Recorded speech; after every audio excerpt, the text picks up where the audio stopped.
Hey everyone, and welcome. Today we're going to unpack one single, really powerful idea. It's a statement, a kind of warning, that some people argue is a key to understanding, well, almost everything, from huge geopolitical conflicts to why big companies fail. It's a framework for understanding why things fall apart. Okay, listen to this. Until you do right by me, not in theory, not in public relations, but in action, everything you build on what was stolen will collapse. And it won't be because I broke it. It will be because you denied the root. Whew, that's a lot, right? It's a really heavy statement, and it's absolutely packed with meaning. So what's really going on here? What is the core logic behind this powerful warning? All right, let's dive in and break it down piece by piece. So, first things first, the argument starts with the foundation. Think about building a house. If the foundation is cracked, what happens to the rest of the building? That's the idea here. We're talking about any system, a country, a company, heck, even a personal relationship that's built on top of a fundamental injustice. And this is what the quote calls the root. Now, this is the critical part. It's not just some mistake that happened way back when. It's presented as the actual soil everything else grew out of. So this stolen root isn't a dead thing from the past. It's an active, living element that's messing with the integrity of everything built on top of it. And you can probably see where this is going.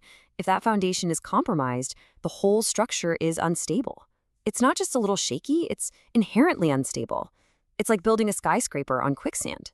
So according to this logic, a collapse isn't just a possibility, it's a certainty. It's basically baked into the system from day one. So that brings us to a really important question. If the entire foundation is the problem, what on earth do you do to fix it? I mean, how do you even begin to repair something so fundamental? Well, the text is actually super specific about this. See, the quote doesn't just point out a problem. It lays out a very specific solution. The demand isn't for a simple, I'm sorry, or some kind of nice gesture. The demand is to do right, and it's got a very clear definition of what that actually means. And this slide really breaks it down. On one side, you have what it calls theory and public relations. The official apologies, the statements of solidarity, setting up a committee to study the issue. The quote basically waves all that away, saying it's not enough. Because on the other side, you have action.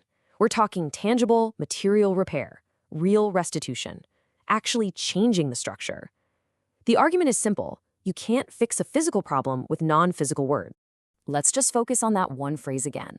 Not in theory, not in public relations, but in action. This is really the heart of the demand. It makes it totally clear. The only response that actually counts is one you can see, one you can measure. Anything less is just a performance. It's about managing perceptions, not actually solving the problem.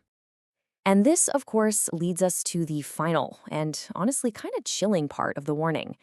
What happens when this demand for real, concrete action is met with, well, more theories, more PR, or just completely ignored?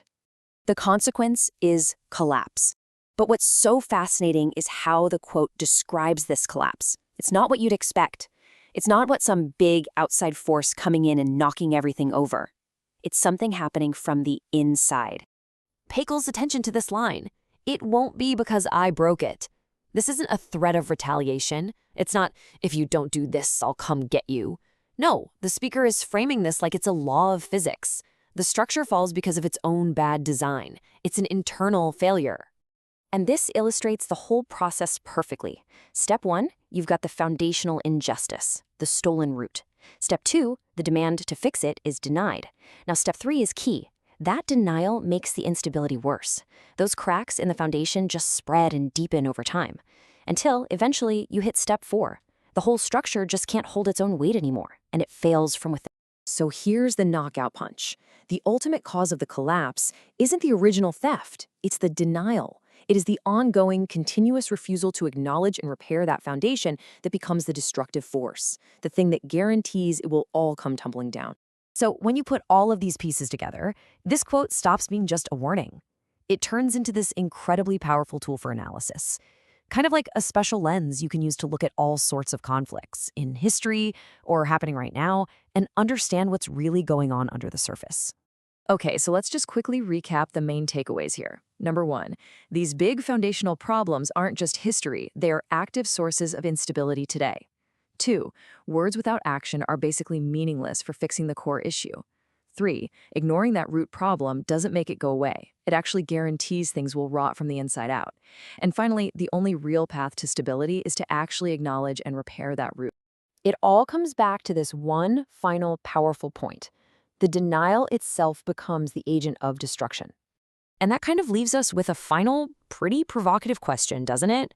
If this framework is true, if it's a useful lens, what are the foundational roots in our societies, in our institutions, maybe even in our own lives that we're being asked to stop denying today?